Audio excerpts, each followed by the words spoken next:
Praise the lord. ఆశ్చర్యకరుడు, ఆలోచనకర్త, అద్వితీయ సత్యనాథుడైన క్రీస్తు యేసు నామములో మీకు సంతోషము, ఆనందము మెండుగా కలుగునగాక. ఈ దినపు యేసయ్య జీవపు మాట. లూకాసు వర్తమానం 6వ అధ్యాయం వాక్య భాగం. మీరు నవ్వుదురు.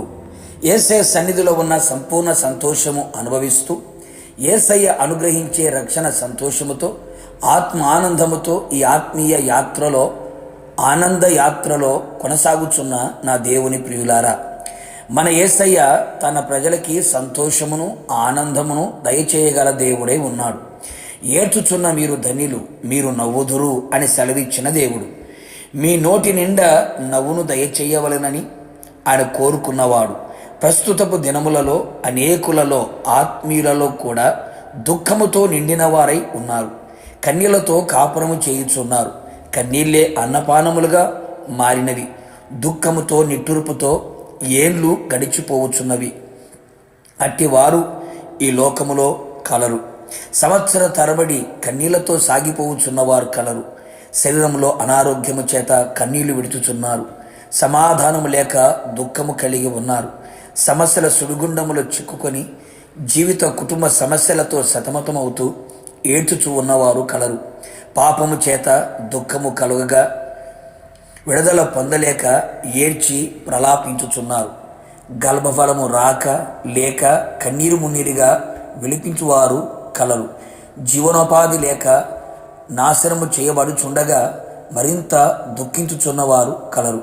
శత్రు బాధ చేత దుఃఖాక్రాంతులై ఉన్నారు. శ్రమయందు నిలిచిన వారై, దుఃఖము కలిగిన వారై ఉన్నారు. నవ్వుచుండినను హృదయమున దుఃఖించుచున్నవారు కూడా కలరు. ఎవని దుఃఖము వాని హృదయమునికే తెలియను కదా. దినమెల్లా దుఃఖాక్రాంతుడవై సంచరించుచున్నావా? నీ బ్రతుకు దుఃఖముతో వెలబుచ్చుచున్నావా? దుఃఖము చేత క్షీణించిపోవచ్చున్నావా? నా ప్రియ దేవుని బిడ్డ, ఏ పరిస్థితుల వలన నీవు కన్నీళ్లు విడుచుచున్నావో, ఏ బాధల వలన నీకు దుఃఖము కలుగుచున్నవో, అవి ఏవైనా సరే నా యేసయ్య యొద్దకు రమ్ము. నీ దుఃఖ దినములు ఆయన తెలిసే ఉన్నవి గనుక నీ దుఃఖ దినములను సమాప్తము ఆయన చెయ్యును. నీవు కన్నీళ్ళు విడుచుట నా దేవుడు చూచి ఉన్నాడు. గుండె లోతుల్లో దాగి ఉన్న నీ దుఃఖమును ఆయన గుర్తెరిగి ఉన్నాడు. జనమా, నీవిక ఏమాత్రము కన్నీళ్లు విడవవు. నీ దుఃఖము సంతోషముగా మార్చగల దేవుడు నీకు సమీపముగా ఉన్నాడు.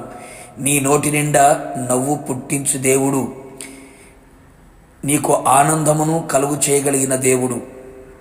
నీ నాలుక ఆనందగానము చేయునట్లుగా, నిత్య ఆనందము నీ తల మీద ఉండునట్లుగా, నీ అంగలార్పు నాట్యముగా చేయువాడై ఉన్నాడు.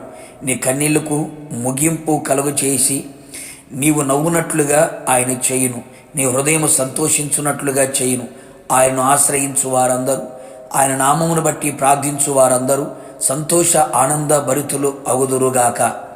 నీ కన్నీళ్లకు కారణం ఏమిటో నా యేసయ్య తెలుసుకొని, నిశ్చయముగా మనుషులెవరు గుర్తెరగని నీ కన్నీళ్ళని నా యేసయ్య తెలుసుకొని ఏడవద్దు అని చెప్పి నీ కన్నీళ్లు తుడిచి నీవు నవ్వునట్లుగా నా దేవుడు చేయునగాక. ఆయన వలన నవ్వుతూ ఆనందముతో ఆయన ఆగమమునకు సిద్ధపడుదురుగాక. ప్రార్థన. కృపగలిగిన మా తండ్రిని పరిశుద్ధమైన పాదములకి స్తోత్రములు. మీ ప్రజల స్థితిగతులను బాగుగా ఎరిగిన వారై మీ ప్రజల దుఃఖమును సంతోషముగా మార్చాలని, కన్నీళ్ళకి ముగింపును పలకాలని, ఇక ఏమాత్రము కన్నీళ్లు విడవవు అని చెప్పాలని మీరు కోరుకున్నారు. అందును బట్టి మీకు స్తోత్రాలు. మీ ప్రజలు ప్రభ ఏ పరిస్థితుల మధ్యలో దుఃఖాక్రాంతులై కన్నీరు మున్నీరుగా విలపించుచు ఉన్నారు, వారి కన్నీళ్ళకి ముగింపును కలుగు చేసి నోటి నిండా నవ్వును పుట్టించి నిత్యానందం వారి తల మీద ఉంచి సంతోష భరితుల ఉన్నట్లుగా మీరే కృపదయ చేయమని, సంతోష ఆనందములతో నింపమని యేసు నామములో అడిగి పొందుకొని ఉన్నాము తండ్రి. ఆమేన్. నిశ్చయముగా మీరు మీ కుటుంబ సభ్యులు నవ్వుదురు గాక. God bless you.